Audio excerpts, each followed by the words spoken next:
Assalamu alaikum students, welcome to my channel Logic Creation and Tips. Today I am present here to represent the topic go-to statement. Go-to statement in C is used to jump from one place to another place within a block where go-to statement is used. go-to statement को इस्तेमाल करते हैं हम हमारे programme की body के अंदर एक ब्लॉक से दूसरे ब्लॉक की तरफ मूव करने के लिए, या एक प्लेस से दूसरे प्लेस की तरफ मूव करने के लिए, या फिर एक स्टेटमेंट को स्किप करके हम दूसरी स्टेटमेंट की तरफ मूव करना चाहते हैं, तो वहाँ पर हम लोग जो है वो गो टू स्टेटमेंट को यूज़ कर सकते हैं। Go to statement is also known as unconditional jump statement. इसको अनकंडीशनल जंप स्टेटमेंट भी कहते हैं कि इसे वहाँ पर यूज़ किया जाता है जहाँ पर हम कुछ स्टेटमेंट लिखना भी चाहते हैं लेकिन उनको एग्जीक्यूट नहीं करना चाहते और फिर हम मूव करना चाहते हैं किसी दूसरे ब्लॉक की तरफ, या फिर जहाँ पर हम कंडीशन को इस्तेमाल नहीं करना चाहते, कंडीशन के बगैर ही हम एक जगह से दूसरी जगह पर जंप करना चाहते हैं, तो वहाँ पर हम जो है वो गो टू स्टेटमेंट को इस्तेमाल करते हैं। Go to statement is work with user define label.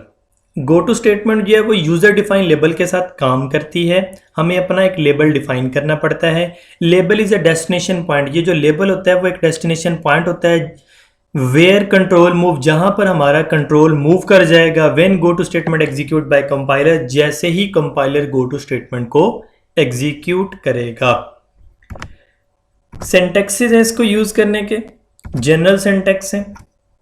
Syntax 1 है कि आप टॉप पर गो टू स्टेटमेंट या गो टू का कीवर्ड यूज़ करेंगे। गो टू कीवर्ड के बाद आप लेबल यूज़ करेंगे, लेबल वो यूज़र डिफाइन है। देन आप सेमीकोलन यूज़ करेंगे। उसके बाद मैंने कुछ डॉट्स यूज़ किए हैं, इसका मतलब है ये कुछ नंबर ऑफ स्टेटमेंट्स हैं। इन नंबर ऑफ स्टेटमेंट को वो स्किप कर देगा, या इन नंबर ऑफ स्टेटमेंट के बाद मैंने यूज़र डिफाइन वो लेबल यूज़ किया है। याद रखिएगा, गो टू कीवर्ड के बाद जो लेबल लगा है और नीचे जो लेबल लगा हुआ है, ये दोनों लेबल सेम नेम से होने चाहिए। अगर दोनों सेम नेम से होंगे तो गो टू कीवर्ड से वो उस लेबल की तरफ मूव कर जाएगा जो आपने गो टू कीवर्ड के बाद लिखा होगा। अब इसका मतलब ये है कि आपने गो टू लेबल लिखा, उसके बाद आपने कुछ स्टेटमेंट छोड़कर नीचे वो लेबल डिफाइन कर दिया, तो गो टू की लेबल जैसे ही कंपाइलर एग्जीक्यूट करेगा तो वो डायरेक्टली मूव कर जाएगा उस लेबल की तरफ जो आपने डिफाइन किया होगा। एक ये स्टेटमेंट, एक ये सिंटैक्स है जिसके अंदर आप गो टू लेबल को टॉप पर यूज करते हैं और उसके लेबल को बॉटम पर यूज कर लेते हैं, तब आपका ये वर्किंग करता है टॉप टू बॉटम। इसमें ये होगा कि आपने एक दफ़ा गो टू लेबल एग्जीक्यूट हो गया तो वो लेबल की तरफ मूव कर जाएगा, उसके बाद नीचे उस लेबल से नीचे जितनी स्टेटमेंट होंगी वो एक सीक्वेंस के साथ एग्जीक्यूट होती रहेंगी। ये हमारे पास इसका सिंटैक्स नंबर 1 है। सिंटैक्स 2 है जिसके अंदर हम लेबल यूज़ करते हैं। लेबल हम टॉप पर राइट करते हैं, उसके बाद कुछ स्टेटमेंट छोड़कर नीचे जो है वो गो टू लेबल यूज़ कर लेते हैं। इसका मतलब ये है कि ये हमारे पास जो हमने सिंटैक्स 1 देखा था वो था टॉप टू बॉटम, और ये हमारे पास है बॉटम टू टॉप। ये नीचे से हमारे पास ऊपर की तरफ मूव करेगा।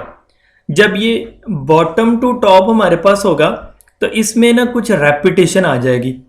रेपिटेशन मतलब देखें, गो टू लेबल है हमारी सीक्वेंस, जो स्टेटमेंट का सीक्वेंस होता है वो टॉप टू बॉटम की तरफ ही होता है। तो जब इस सीक्वेंस से हम लिखेंगे, पहले लेबल डिफाइन किया, फिर कुछ स्टेटमेंट छोड़कर फिर गो टू यूज़ किया, तो गो टू से वो अपवर्ड ऊपर की तरफ मूव कर जाएगा। तो लेबल के बाद उसने अपनी स्टेटमेंट को सीक्वेंस के साथ ही चलाना होता है, तो वो उन स्टेटमेंट को चलाने के बाद फिर नीचे जाएगा तो फिर गो टू लेबल होगा, तो फिर ये हमारे पास वापस मूव कर जाएगा। फिर वो नीचे जाएगा, फिर गो टू लेबल होगा, फिर वो वापस मूव कर जाएगा, फिर नीचे जाएगा, फिर गो टू लेबल होगा, फिर वो वापस मूव कर जाएगा। तो गो टू स्टेटमेंट को एक इस पर्पज़ के लिए भी यूज़ कर सकते हैं कि यहाँ पर हमारे पास कुछ रेपिटेशन हो सकती है विदाउट यूजिंग लूप। लूप को इस्तेमाल किए बगैर हमारे पास कुछ रेपिटेशन हो सकती है। ये हमारे पास गो टू लेबल का सेकंड सिंटैक्स है। ये मैंने डेव C++ ओपन किया, इसके अंदर मैं कुछ स्टेटमेंट्स राइट कर रहा हूँ। printf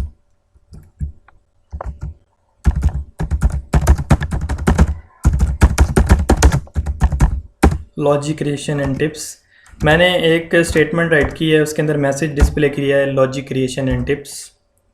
मैं इसी स्टेटमेंट को जो है वो कॉपी कर लेता हूँ। मैं इसको यहाँ पर 4 टाइम जो है वो प्रिंट कर देता हूँ। इनके अंदर जो है वो मैसेज को हम ज़रा चेंज कर लेते हैं।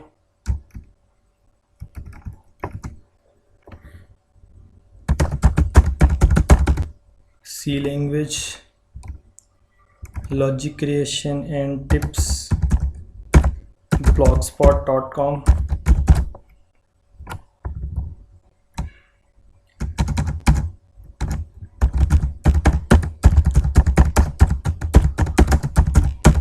Programming makes life interesting.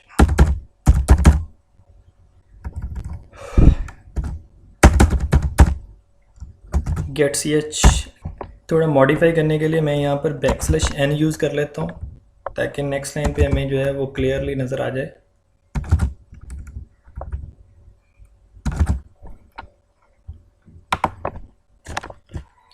Logic creation and tips first line में, सेकंड लाइन में सी लैंग्वेज है, थर्ड लाइन में logic creation and tips blogspot.com है, प्रोग्रामिंग मेक्स लाइफ इंटरेस्टिंग, इस तरह से ये मैसेज शो हो रहे हैं।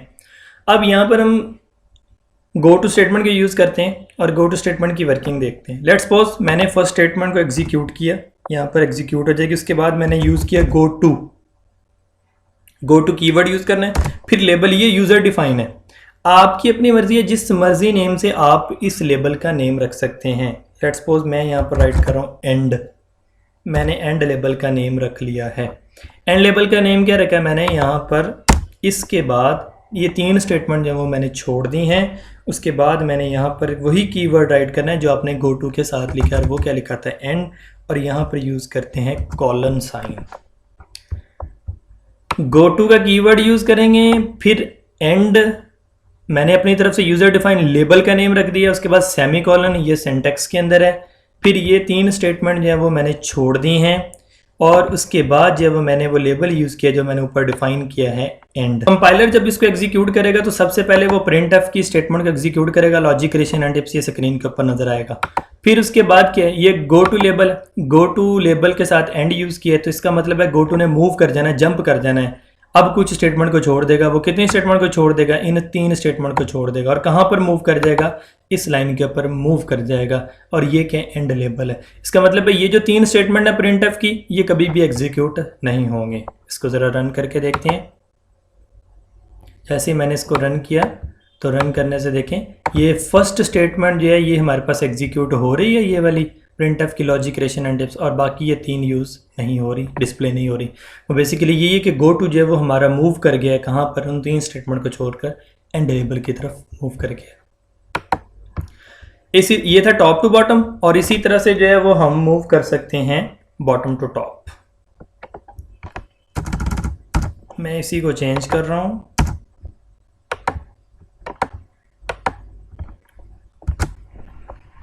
यहाँ पर मैंने कॉलन कर दिया, इसके साथ मैंने यूज़ कर दिया गो टू,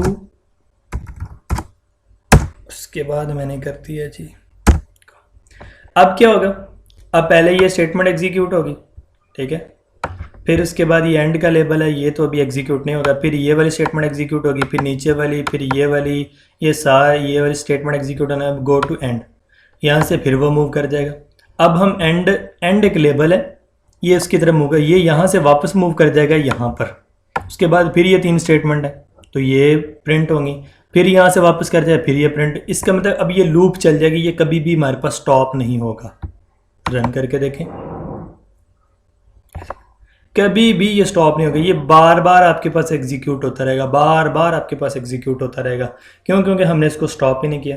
तो ये गो टू जो है वो एक लूप की तरह भी काम कर सकता है। मैं स्लोली ज़रा इसको मूव करके दिखाता हूँ। इस एंड के बाद मैं स्क्रीन को होल्ड कर लेता हूँ, होल्ड करने के लिए getch का फंक्शन यूज़ कर लेता हूँ। अब मैं इसको ज़रा रन करता हूँ। अब देखिएगा ज़रा, पहली दफ़ा ये लॉजिक क्रिएशन एंड टिप्स हुआ, क्यों? क्योंकि उसके बाद getch है जिसने स्क्रीन को होल्ड कर लिया। फिर मैंने यूज़ किया तो उसके बाद वो एक दफ़ा स्टेटमेंट चली, सी लैंग्वेज प्रिंट हुआ स्क्रीन के ऊपर, फिर logic creation and tips blogspot.com वो प्रिंट हुआ, फिर प्रोग्रामिंग मेक्स लाइफ इंटरेस्टिंग वो प्रिंट हुआ। उसके बाद गो टू एंड, इसका मतलब ये दोबारा फिर ऊपर मूव कर जाएगा। फिर मैसेज आया सी लैंग्वेज। अब जैसे जैसे आप इंटर का बटन प्रेस करते जाएंगे ये आपके पास मैसेज रिपीट होता जाएगा। ये भी कभी आपके पास एंडिंग पॉइंट की तरफ मूव नहीं करेगा, ये आपके पास इस तरह से लूप के लिहाज से भी काम करते हैं। Thanks for watching logic creation and tips. अगर इस ट्यूटोरियल के अंदर आपको कोई भी क्वेश्चन है तो आप मुझसे कमेंट सेक्शन के अंदर कर सकते हैं। I will reply you on comment section.